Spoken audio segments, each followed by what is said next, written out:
Ads లేకుండా latest episode చూడండి.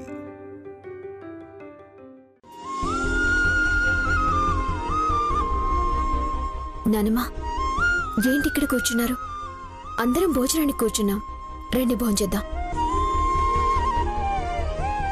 నాకొద్దు, మీరు తినండి. మీరు లేకుండా మేమేలా తింటాం? రండి నానమ్మా. తాతయ్య, మావయ్య, అమ్మ, నాన్న అందరం ఉన్నాం, మీరు మాత్రమే లేరు. నేనుండాల్సిన అవసరమేం లేదు. నీకు కావలసిన మీ నాన్న ఉన్నాడు కదా, మీరు తినండి.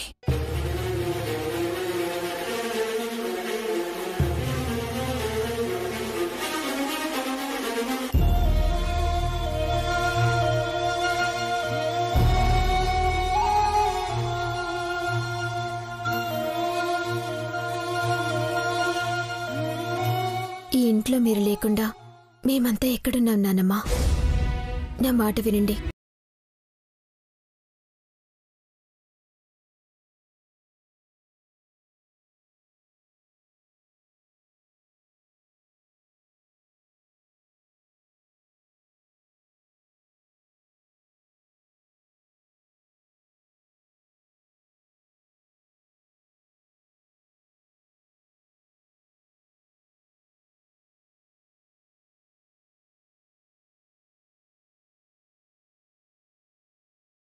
మాట కాదు అన్నదని నమ్మకంగా వచ్చాను. నువ్వు రాకపోతే బాగోతున్నానమ్మా. వస్తే నాకు బాగోదు. ఇప్పుడు నువ్వు రాలేదంటే టేబుల్ మీద కూర్చున్న వాళ్ళలో ఎవ్వరూ భోజనం చేయరు, నాన్నతో సహా. నువ్వు తినకుండా అందర్నీ బాధ పెడతావా నానమ్మా? నాన్నంటే నీకు ఇష్టం లేకపోవచ్చు, కానీ ఇంట్లో వాళ్ళందరూ నీకిష్టమే కదా. నాన్న కోసం కాకపోయినా మా అందరి కోసం రా నానమ్మా. నువ్వు రాలేదంటే ఆ డైనింగ్ టేబుల్ మీద వండినవి వండినట్టే ఉంటాయి. ఇంట్లో అందరూ ఆకలితో పడుకుంటారు. ఇది ఈ రోజే కాదు, ఇక నుంచి ప్రతిరోజు ఇలాగే జరుగుతుంది. ఇలా ఎన్ని రోజులు పస్తులు పెడతావు చెప్పు? నువ్వెవరి కోసమో రావద్దు, నా కోసం రా. రా నానమ్మా. ఎవరన్నా ఒక్క పూట అన్నం తినకపోతేనే నువ్వు అల్లాడిపోతావు. అలాంటిది ఇంట్లో వాళ్ళం ఎవ్వరం అన్నం తినకపోతే నువ్వు తట్టుకోగలవా? నాకు తెలుసులే నువ్వు తట్టుకోలేవని. పద, రా నానమ్మా, రా. ప్లీజ్ ప్లీజ్ నానమ్మా.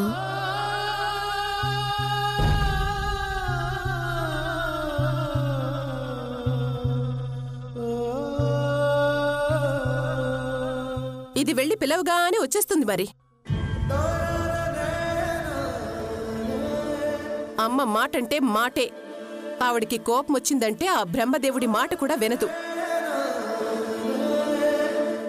ఇక దీని మాట వింటుందా ఏంటి?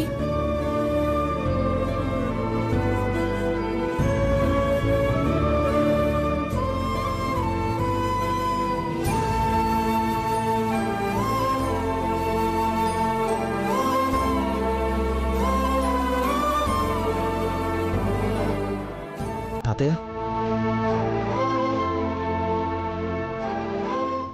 రా నానమ్మా.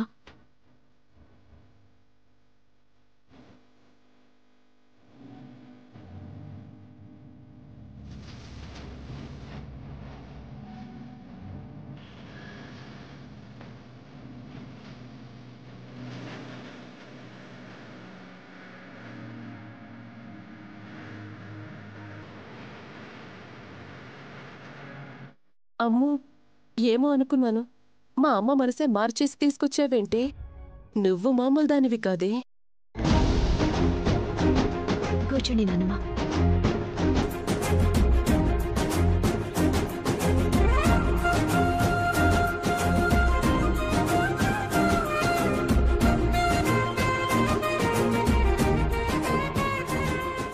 ఫుడ్ డైనింగ్ టేబుల్ కి కలొచ్చింది. అనుపమ, అమ్మకి ఈ కూర చాలా ఇష్టం, వడ్డించు.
మనిషి ప్రేమను చంపుకున్నా మనసు ప్రేమను చంపుకోలేవు శివ.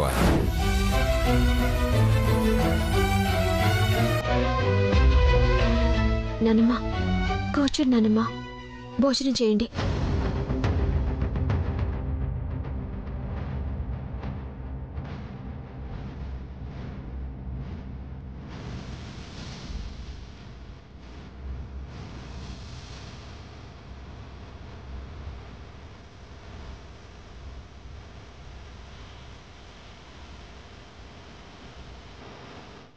ఎందుకు నాన్న బాధపడతావు? నీకు పొరబోయింది అనగానే నాన్నమ్మ మనసులో దాచుకున్న ప్రేమ ఎలా బయటకొచ్చిందో చూశారు కదా. అలా కొద్ది కొద్దిగా ఆ ప్రేమ పూర్తిగా బయటకొస్తుంది. ఆ రోజు కూడా తొందరలోనే వస్తుంది.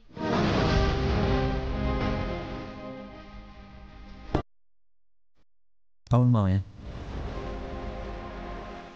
అమ్మమ్మ మనసులో నీ మీద ప్రేమ ఉంది అనేది ఈ చిన్న విషయంలోనే అర్థమైపోయింది.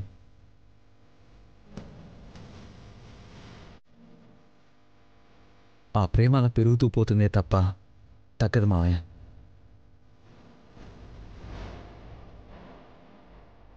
మీరు భోంచేయండి.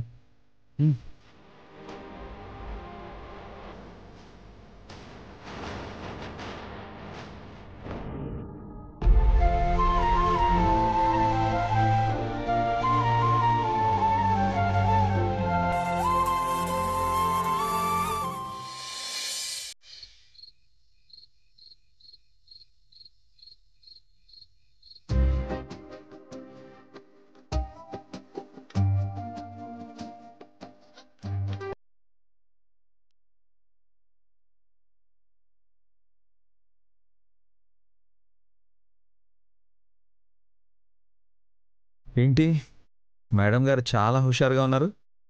ఉండటం తప్ప? నువ్వు అలా ఉంటేనే బాగుంటుంది. ఆఫీసర్ గారు కూడా ఆనందంగా ఉన్నారు.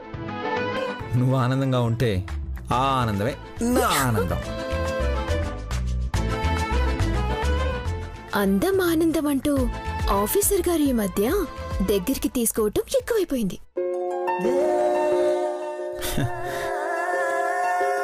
నా భార్యని నేను దగ్గర తీసుకోవడం కూడా తప్పేనా? తప్పు కాదనుకోండి. అయ్యో, మీరేంటి అప్పుడే ఏజ్ బారైపోయారు? నేనా? హలో మేడం, 30 ఏళ్లకే ఏజ్ బార్ వాడిని చేసేద్దాం అనుకుంటున్నావా? నేననుకోలేదు. ఇదిగో ఇక్కడ ఒక తెల్ల వెంట్రుక కనిపిస్తుంది. అయ్యో, అదంటోంది. నిజమా? నిజం ఆఫీసర్. కావాలంటే మిర్రర్లో చూసుకోండి, మీకే అర్థమవుతుంది.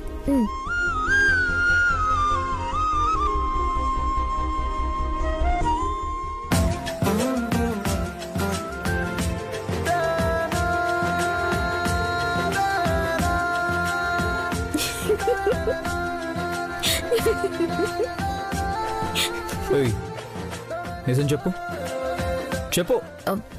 ఎప్పటికైనా ఏజ్ బార్ అవుతుంది కదా.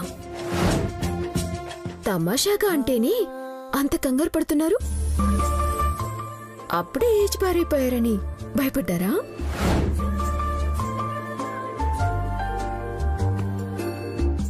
నన్ను ఏజ్ బార్ అని ఆట పట్టిస్తావా? మీరేనా ఆట పట్టించేది? నేను ఆట పట్టించకూడదా? Age bar age bar age bar. నేను ఏజ్ బార్ అయితే నువ్వు ఏజ్ బారే అవుతావు. నిన్ను ఇలా కాదు.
నీ మొహంలో ఇంత ఆనందం చూసి చాలా రోజులైంది కళ్యాణి. ఈ ఆనందం నాన్నని చూడటం వల్ల వచ్చింది. ఇన్ని సంవత్సరాల తర్వాత నాన్న మనతో ఉండటం నాకు చాలా ఆనందంగా ఉంది ఆఫీసర్.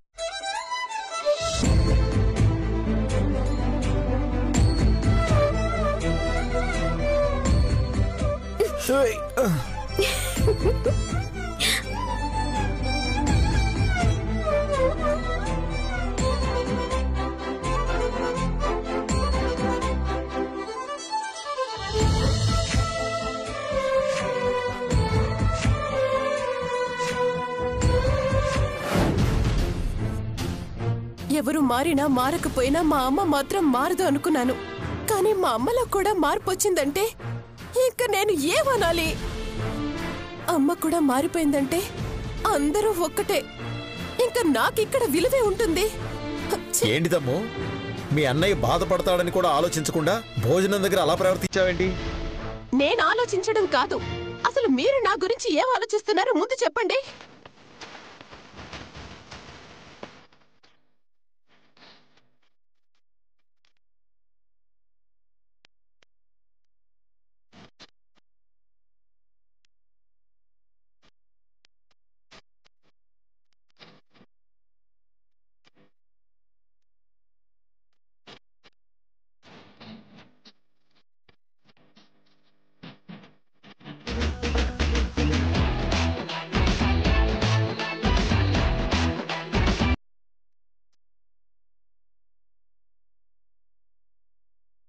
అయిపోయిందా?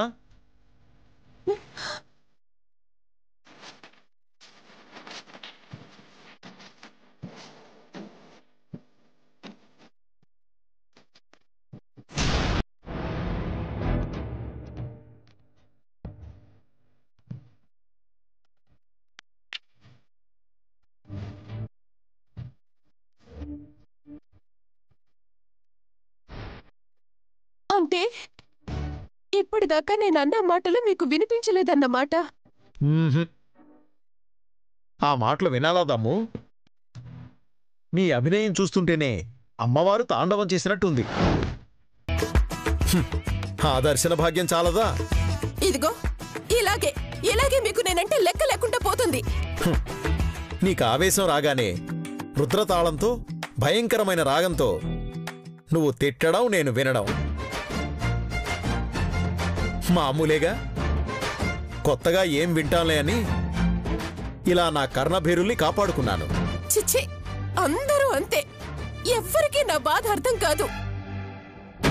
అది కాద్దమ్ము. నన్ను వదిలేయండి.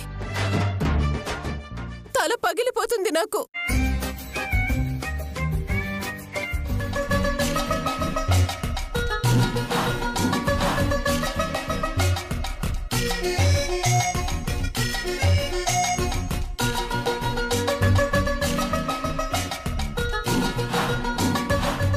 దమ్ము, నువ్వు అందరి మీద ఆవేశపడతావు కానీ నీకెవ్వరి మీద కోపం ఉండదు. ఎందుకంటే చీర కట్టిన పసిబిడ్డ లాంటి దానివి నువ్వు.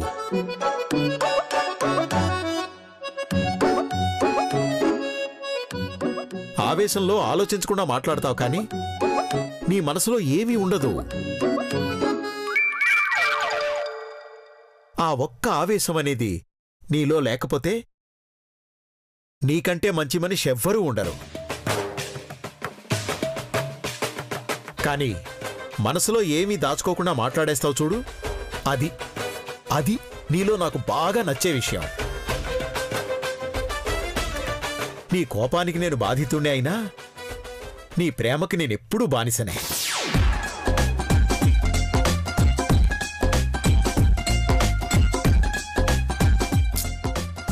సర్లేండి, మీరు నాకు సేవ చేయడం ఏంటి? అలసిపోయిన భర్తకి భార్య సేవ చేయటమే కాదు, భర్త కూడా సేవ చేయొచ్చు. అది తప్పేం కాదు.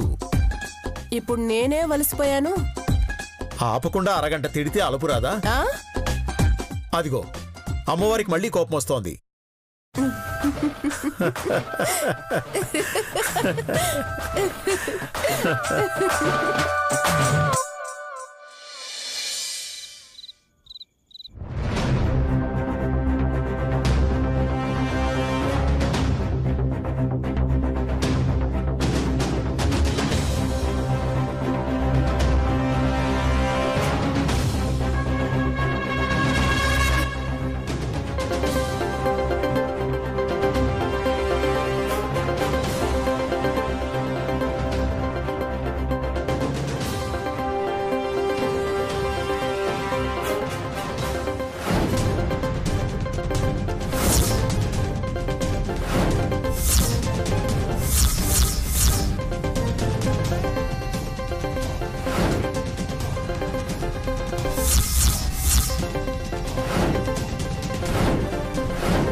హలో అజయ్ గారు, క్షేమమేనా?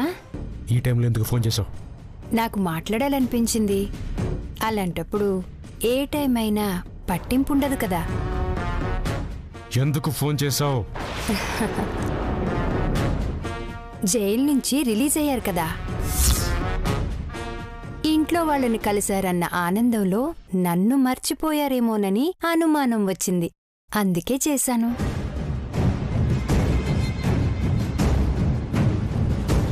రేపు ఉదయం మిమ్మల్ని కలవాలి అనిపిస్తుంది. నేను రావడం కుదరదు. నాకు కుదురుతుంది.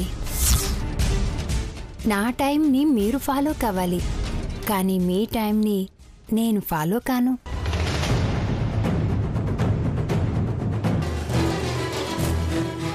మీరు జైలు నుంచి రిలీజ్ అయ్యారని తెలియగానే అందరికన్నా ఎక్కువ సంతోషించింది నేనే. ఆ ఆనందాన్ని మీతో సెలబ్రేట్ చేసుకొనివరా? సరే, వీలు చూసుకుని వస్తాను. వీలు చూసుకొని కాదు అజయ్ గారు, వీలు చేసుకొని రావాలి.